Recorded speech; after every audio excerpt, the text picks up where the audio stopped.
السلام علیکم ورحمۃ اللہ وبرکاتہ۔ فاعوذ باللہ من الشیطان الرجیم، بسم اللہ الرحمن الرحیم۔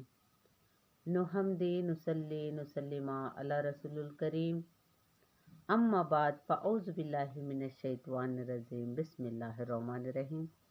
آئیے پھر میں آپ کے سامنے سید قدری دربان اردو اسلامک چینل کو لے کر حاضر ہوئی ہوں، جو واقعہ میں آپ کے سامنے ہمیشہ کی طرح پھر سے خاک کربلا سے حضرت ام ہانی رضی اللہ تعالیٰ عنہ کے واقعات کو لے کر آپ کے سامنے حاضر ہوئی ہوں۔ تمام لوگوں سے امید کرتی ہوں اور گزارش کرتی ہوں کہ ہر واقعہ میرے ہر حصے کو آپ غور سے سنیں، تب سمجھ میں آئے گا کہ میدان کربلا میں کیا ہوا تھا۔ آئیے حضرت مسلم کی اس واقعہ کو آگے سنتے ہیں اور غور سے سماعت فرمائیے۔ حضرت ہانی کی شہادت کے بعد حضرت مسلم قیام گاہ سے اٹھے، میدان سے تلوار نکالی اور بھپرے ہوئے شیر کی طرح کوفے کے بازار میں آ گئے۔ آپ کی اس ذرات اور دلیر کو دیکھ کر ہانی کے قبیلے کے چند لوگ بھی آپ کے ساتھ ہو گئے۔ ابن زیادہ کو جب یہ اطلاع ملی تو اس مختصر سے دستے پر تیروں کی بارش شروع کر دی۔ اسی خوفناک منظر کو دیکھ کر وہ لوگ جو حضرت مسلم کی حمایت میں نکلے تھے تمام کے تمام بھاگ گئے اور حضرت مسلم پھر تنہا رہ گئے، اور اب کوفے کے بازار تھے۔ حضرت مسلم اور آپ کے دو مظلوم بچے، تنہائی اور بے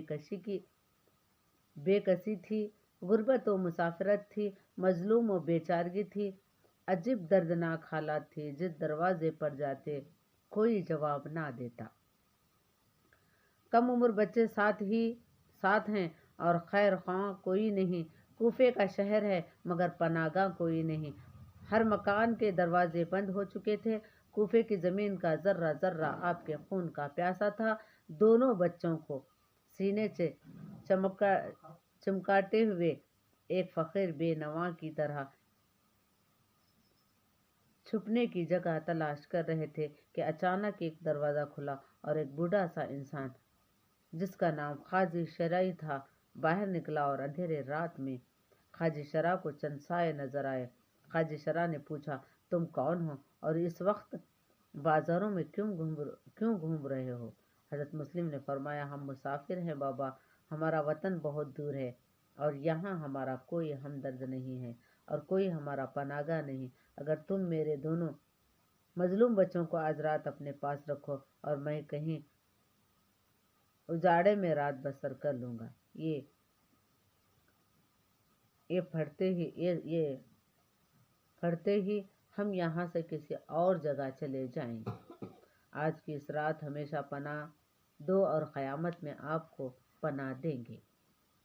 حضرت مسلم کی اس دردناک گفتگو سے خواجہ شرعی کے آنکھوں میں آنسو آ گئے اور دروازے کھول کر عرض کی، آپ اندر تشریف لے آئیں، اور مدینے کے تینوں مسافر خواجہ شرعی کے مکان میں داخل ہو گئے اور اندر چراغ جل رہا تھا۔ خواجہ شرعی نے دیکھا تو پہچان گئے اور حضرت مسلم کے قدموں میں گر گئے، بچوں کو گلے لگایا اور ساری رات ان مہمانوں کا پہرا دیتے رہے۔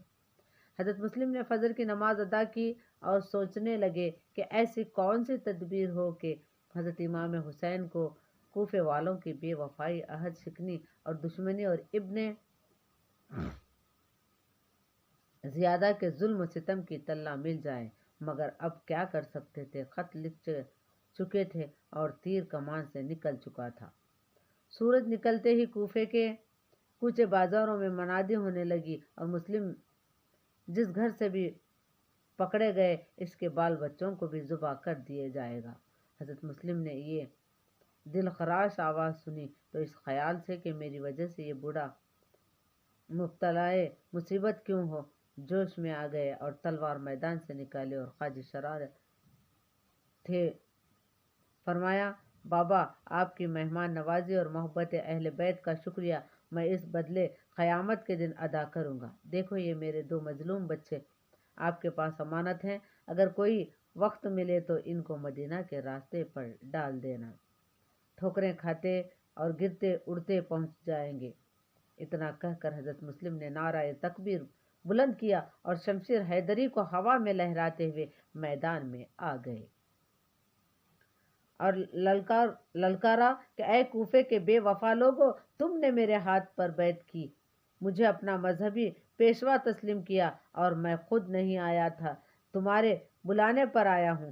تم نے میرے پیچھے نمازیں پڑھی اور اب اپنے بلائے ہوئے مہمان اور پیر مذہبی اور امام کے خون کے پیاسے ہو گئے ہو۔ جواب دو کہ قیامت کے دن تم کیا جواب دو گے اور میرے نانا علیہ السلام کو کیا منہ دکھاؤ گے، جس نے فرمایا کہ میرے اہل بیت کو دشمن میرا دشمن ہے اور میرے آل سے لڑنے والا مجھ سے لڑنے والا ہے اور میری اعتراف حق ہدایت کا سر چشمہ ہے، مگر تم آج اسی اہل بیت کے چمن سے ایک پھول کو توڑنے کے در پر ہو، اس آل محمد صلی اللہ علیہ وسلم کے حجرے کی ایک دیوار کو گرانے چاہتے ہو اور اسی اطراط رسول کے باغ کی ایک شاخ کاٹ رہے ہو۔ باطل کو مغلوب کرنے کے لیے اب بھی اگر حق کا ساتھ دو تو خدا تعالیٰ کی بخشش رحمت کے دروازے تمہارے لیے کھلے ہیں، ورنہ آئندہ آنے والے نسلیں تمہاری بے وفائی اور عہد شکنی اور وعدہ خلافی اور بزدلی پر قیامت تک لعنت برسائیں گی۔ ہاشمی جوان کی اس ایمان افروز تقریر کوفے میں ایک آگ لگا دی اور کوفے والوں کے دل ہلا دیے۔ ایک بار پھر ہزاروں تلواریں ایجد کی غیر اسلامی حکومت کے خلاف خاندانی نبوت کی عزت آبرو کی حفاظت کے لیے حق صدا کی رکھوالی کے لیے میانوں سے نکل آئیں۔ ابن زیادہ کا شہر کے بڑے بڑے سرکردہ لوگوں میں لالچ کا ایک جال بچھایا ہوا تھا اور تمام امراء کو اپنے ہاتھ میں لے چکا تھا۔ انہوں نے اپنے اپنے قبیلے کے لوگوں کو حضرت مسلم کے ساتھ نہ دینے پر آمد کر لیا، جس کا نتیجہ یہ نکلا کہ وہ پھر ساتھ چھوڑ گئے اور حضرت مسلم پھر تنہا رہ گئے اور پھر ہر طرح سے مایوس اور نا امید ہو کر بھوکے پیاسے تھکے ٹوٹے ایک طرف چل دیے۔ کوفے کے بازاروں اور گلیوں سے گزرتے ہوئے دیکھا تو ایک طرف ایک بوڑھی عورت جس کا نام طوا تھا، خوف و حرا سے سہمی ہوئی مکان کے دروازے پر کھڑی تھی۔ حضرت مسلم نے فرمایا، مائی پیاسا ہوں، 2 گھٹ پانی پلا دے، قیامت کے روز حوض کوثر کا جام پلاؤں گا، تیری شفاعت کروں گا، جنت میں اپنے ساتھ لے جاؤں گا۔ طوا نے پوچھا کہ آپ کون ہیں؟ فرمایا، میں نواسۂ رسول ہوں، امام حسین کا بھائی ہوں، کوفے والوں کا بلایا ہوا مہمان ہوں، مدینے کا مسافر ہوں، میرا نام مسلم ہے۔ مسلم کا نام سنا تو طوا قربان ہو گئی اور خاک پا کو چوما اور سجدہ شکر ادا کیا اور کہا، میرے غریب خانے اور کہاں خاندان نبوت کا شہزادہ گھر لے گئی اور خدمت میں لگ گئی۔ آدھی رات ہوئی تو طوا کا لڑکا ابن زیادہ کے دربار سے گھر آیا اور بوڑھے ماں نے بیٹے کو خوشی سے بتایا کہ بیٹا، ہمارا سوئی ہوئی قسمت جاگ اٹھی اور ہمارے مقدر کا ستارہ چمک اٹھا کہ حضرت مسلم ہمارے گھر رونق افروز ہیں۔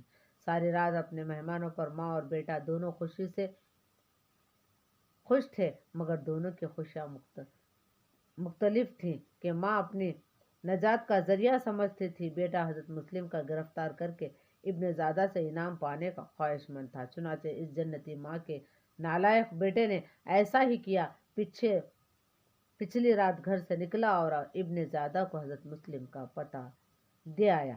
صبح کی نماز کے بعد ابھی حضرت مسلم ذکر و اذکار میں مہو تھے کہ باہر سے گھوڑوں کے ٹاپوں کی آواز سنا دی۔ یہ محمد ابن اشد کو طولہ شہر کے گھوڑوں کی آواز تھی۔ آپ نے فرمایا، مائی یہ آواز کیسی؟ طوا نے حسرت بھری نگاہیں سے حضرت مسلم کو دیکھا اور عرض کی کہ آقا، معلوم ہوتا ہے کہ میرے مکان کا محاصرہ کر لیا گیا ہے۔ ہاشمی کچار کا یہ شعر ایک بار پھر تکبیر کے نعرے بلند کرتا ہوا طوا کے مکان سے باہر آ گیا۔ ہاتھ میں خدائی تلوار تھی اور سر پر مدفعِ دستار۔ ہاشمی جوان کی شمشیر حیدر کوفے کے بد فطرت انسانوں کے سر پر چمکی اور آن کے آن میں 150 150 دشمنوں کا خون پی گئی۔ کوفے کے عہد شکن اور اہل بیت کے دشمن اس ہاشمی شیر کی تاب نہ لا کر بھاگ کھڑے ہوئے۔